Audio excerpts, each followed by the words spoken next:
Hello, lovelies. Welcome to Narc Free Formula. My name is Freedom. Thank you for joining me. In tonight's episode, I just want to talk about the 9 top things to watch out for when you have gone no contact.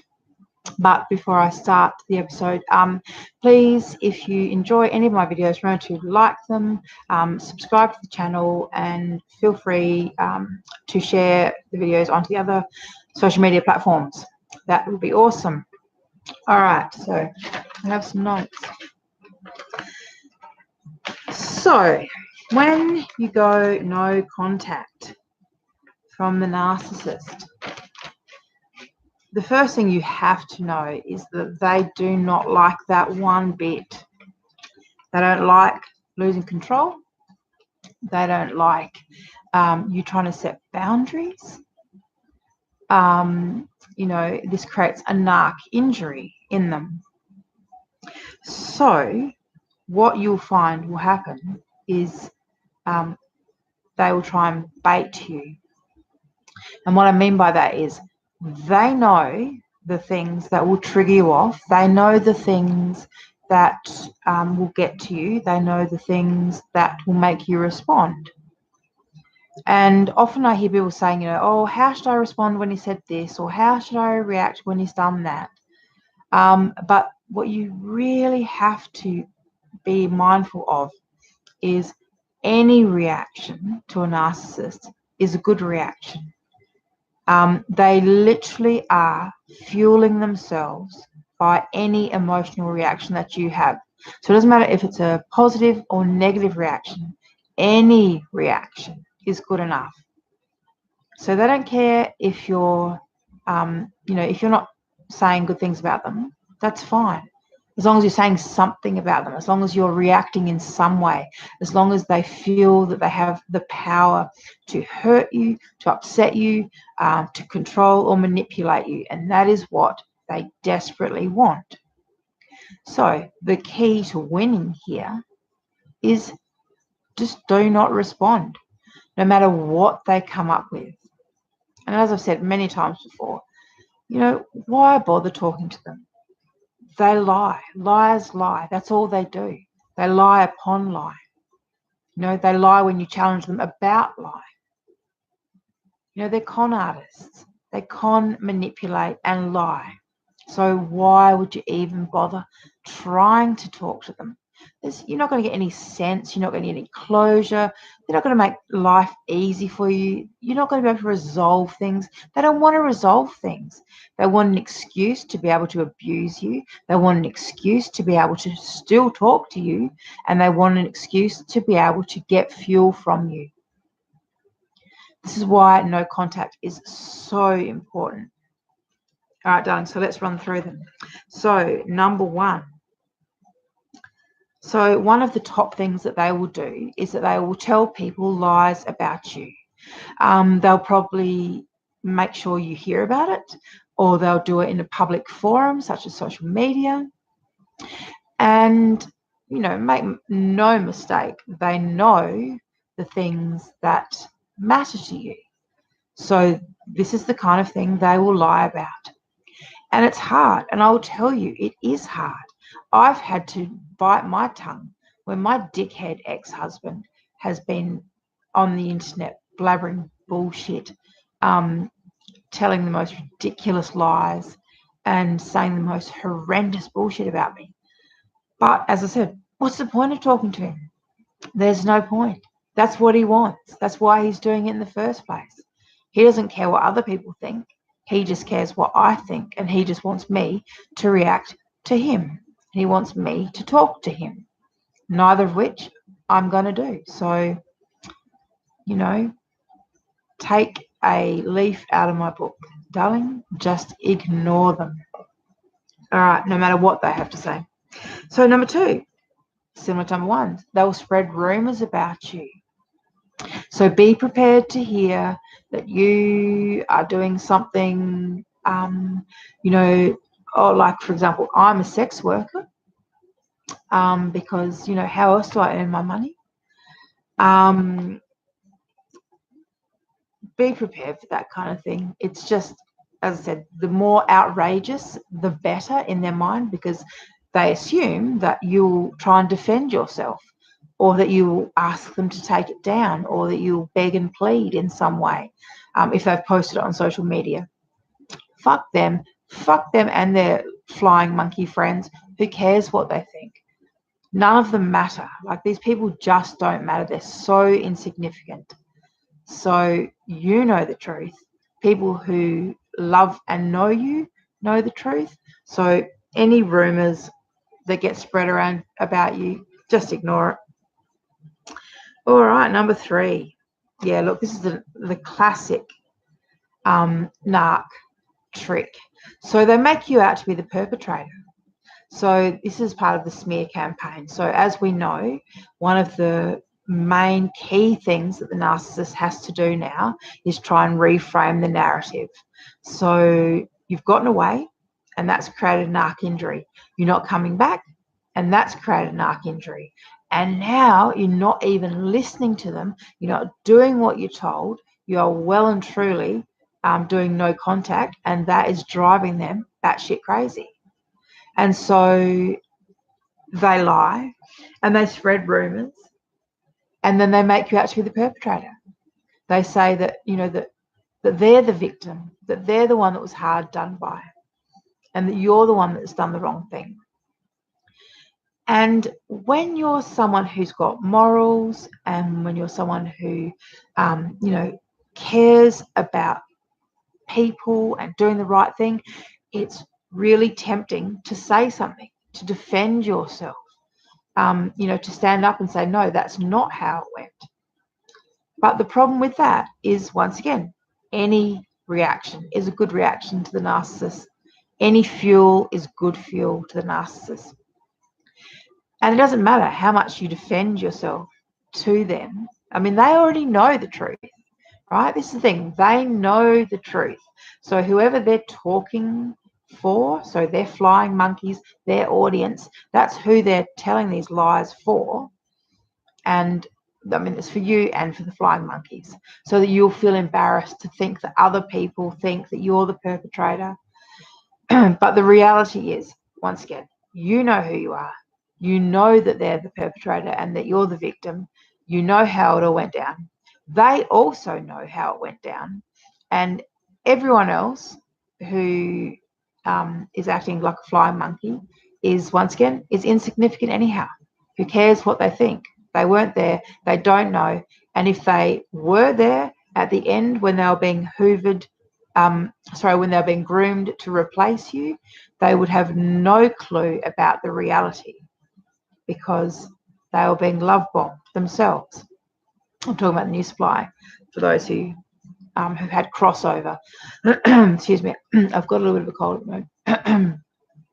All right, so number 4, speaking of crossover with the new Supplier, so triangulation with the new Supplier. This is another thing that they'll do in an attempt to get you to, once again, to break no contact, to come talk to them, to play their bullshit games.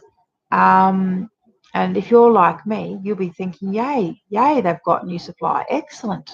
Good. Now I'm free. I can get away. That's how you should look at new Supplier. Don't worry about, if they send you photos of the new Supplier, or if they try and give you the blow-by-blow rundown on their relationship, on their sex life. Don't worry about that stuff. Once again, who cares? You've gotten away from the narcissist for a reason. Because he's a nasty bastard, because he's a predator, because he's a liar and a con artist. You got away for that reason. So don't indulge his little fantasies that, that you're jealous. Don't indulge his fantasies that you give 2 shits about him and his loser girlfriend. Just walk away from that just ugly, pathetic loserville. Just walk away, darling. That's seriously the best thing you can do. Just don't even entertain it, and certainly don't get caught up in with the no, he said, she said, blah, blah, blah. You know the truth about how it all went down. He knows the truth. She's got no idea. She's just being told what he wants her to think. And like most new supply, like we were at the beginning too, they're blinded by love. They've got no idea. And, until they actually wake up and smell the coffee, they won't have a clue. But, it's coming. Their discard, their devaluation, it's coming. It's already happening, They can't, the narcissist can't uphold love bombing for too long. So the devaluation, will usually start quite soon. And especially if they've started the relationship as soon, as they've just ended one relationship, if they've gone straight to another, they've taken all that baggage and all the bullshit and taken it straight into that relationship. So believe me, it will be playing out there. So if you're thinking for 1 minute that what he's showing you or what you're seeing on social media, if you're thinking for 1 minute that that's real and that that's the big picture of their situationship, you're very, very wrong. Okay, he is doing exactly what he did to you. It's the same cycle repeating. It's what they do. It's their personality disorder. They are slaves to their programming. So you know what it felt like when it was you? Well, that's what she's living through now. Yeah, she's smiling at the camera. Yeah, she's doing his bidding. But, because you were there. You know that she's not a happy woman. And you also know that she's probably got half a clue that he's a malignant sociopath, a malignant narcissist or a sociopath, and that her, she's going through the awful cognitive dissonance stuff, trying to believe the illusion that he's telling her, but still on some level, like she knows. On some level, she knows that he's off. She knows there's something wrong with him. And she's just hoping to fuck that it's not what you're saying, that it's not what you said, that he's a narcissist. She's like praying to God that it's just not that, and that you really are crazy, that you're just this awful woman who, for whatever reason, just is hell-bent on destroying him. That's what she's praying. She's praying that you're crazy and that he's just got something wrong with him, but she just doesn't know what it is right now. And that anything but narcissism, anything but sociopathy. Unfortunately, she's shit out of luck. But anyhow. All right. So number 5, the threats. So the threats come when other forms of contact aren't working. So when the hoovering and all that kind of thing isn't working, they're getting more and more angry. They're getting more and more butt injured with each narc injury that comes along. So then they start threatening. It's custody of kids, it's property, it's divorce, it's this, it's that. Once again, leave it to the lawyers to sort out. Do not communicate with them. There's nothing to be gained from communicating with them. I mean, once again, everything comes out of their mouth. Lie, con, manipulate, bullshit. Don't waste your time. Don't waste your energy. So, number 6. They often will revert back. So they will often try a whole lot of different things. So one day or 1 week they can be doing, being mean. Like I said, doing the, spreading lies, creating rumors. But then they can also go back to the apologizing and the, I'm sorry, and can I ever make it up to you? Back to basically begging. We'll just call it that, begging. And they have no shame at all to do it, because it's just an act. Like, they know it's an act. They're hoping that you don't know it's an act, but hopefully by this stage you do know. But yeah, they're not above begging, not at all, especially if they're having problems with the new supply. If things didn't work out, or if they're having ups and downs, they don't think twice about getting on the phone and trying to get, re-hoover the ex.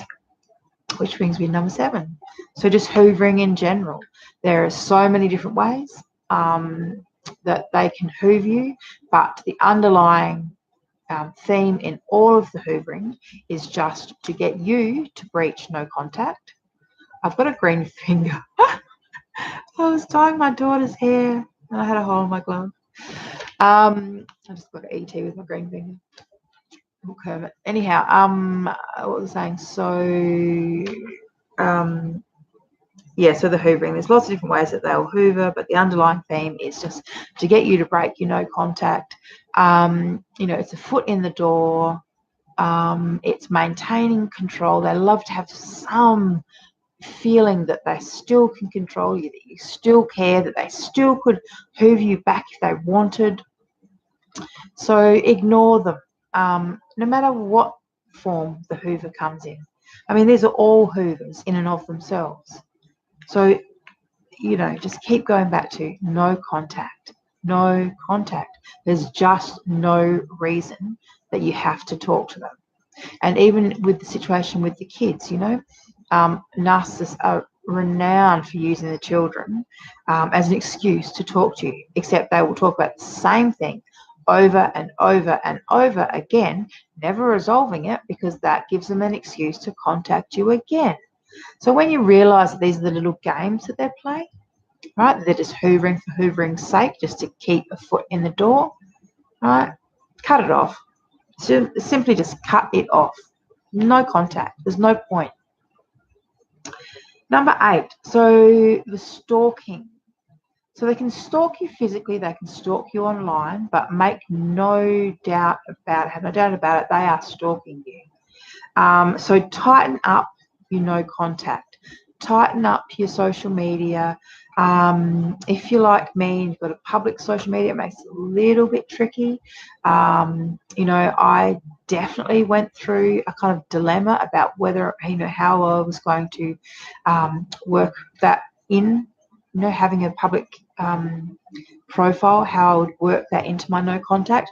And so what I do is I basically just trust my instinct and my intuition. If I get any kind of feelings about strange friend requests or strange friends, and I occasionally will scroll through, people that I don't know just to see. And anything that I have any intuition about, I'll just block that person straight away. And I've been right on so many instances. They create fake profiles. And as I said, it's just part of them feeling in control. Plus also, they're so pathologically envious. They hate the fact that you're actually coping without them. Like, how fucking dare you? How dare you live without them and be doing better? Like, that just does their head in. Plus they've been telling everyone that, that they were so good and that you're so shit, but then how is it that you're doing so well and then they're not doing so well? So it really, really irks them. And yet, like I saw in the top of the roof of the mouth, they can't stop checking. They can't help themselves. All right, so tighten up your social media profiles and any avenues that he has for stalking you. Just think about how you can tighten that up. And number 9, lucky number 9. So the narcissists love to play games, and games come in a lot of different forms. But as I said, most of these numbers through to 9, most of them have some element of game playing. So for example, they contact you saying it's about the children. They write the first line asking about the children, and then they write 10 lines about you being a bitch and a fucking this and a that and a rah-rah. Right? Well, that is not a text message about the children. So that's one of the kind of little games that they like to play. Other little games they play are, when the narcissist and the new supplier are having dramas, that's when they'll try and hoover you back. That's when they'll send you love songs. That's when they'll try and sext you, try and get you to send them photos of your tits. That kind of thing. Just games. Who wants to play those kind of games? Not me. But that's what they do. And the thing is, some people get sucked back into that. Some people actually get, receive a love letter, a love song or love letter or whatever, and think, oh my God, he's coming back and he loves me. You need to snap out of that kind of thinking. Okay, if he's with someone else and then he tries to come back to you, that means you're his kind of second option. Right? Don't ever be anyone's second place. You need to get some more self-esteem and self-respect happening. Okay? You deserve a whole lot better than that. And a narcissist second place, of all things, like, no, darling, no, no, no. So avoid the games. Don't fall for it. No matter what, like I said, no matter why they contact you, maintain no contact. You know, and you'll have your moments. You'll have moments where you get sucked in and you respond to something, or you'll, you know, ask a question yourself, or there'll be some reason you have to contact them. But and that's fine. Like, we're all human. You know, you make a mistake, that's fine. But when you realize that you're doing it, just stop. Stop yourself again. Get yourself back onto no contact. It's kind of like you know, like NA or AA, you know, doing the one day at a time thing. Not that I'm into the 12-step fellowship kind of model at all, but it's that basic, you know, premise that you're having to deal with this. You just do the very best that you can, and if you stuff up, that's fine. Just get back on the wagon. You know, tomorrow you'll be fine. Just keep going. And that's the key to it all. Okay, don't ever use any of it as an excuse to go back to them, or, you know, or worse, to be their, you know, their second bet, their second option. And just remember, for the narcissist, anything is better than being ignored. Any attention. So even if you're raging, yelling, screaming, crying, throwing things, begging, pleading, debating, challenging them, calling them a liar, any of that is better in their mind than being ignored. So if you really want to win, right, learn to ignore them. Learn to let them just sit with the life that they've created for themselves, and that is a life without you. Let them enjoy that life. Let them really experience what life is like without you. Okay? Don't let them suck you in. Don't let them get your fuel. Don't let them, you know, come and steal your energy. You know, remember, they either discarded you or made it so hard that you had to leave them. So let them live that life now. They wanted it so badly. Right, well, now they've got it. So let them enjoy it. All right, darlings. Get nut free and stay nut free, and I'll speak to you all tomorrow. Bye.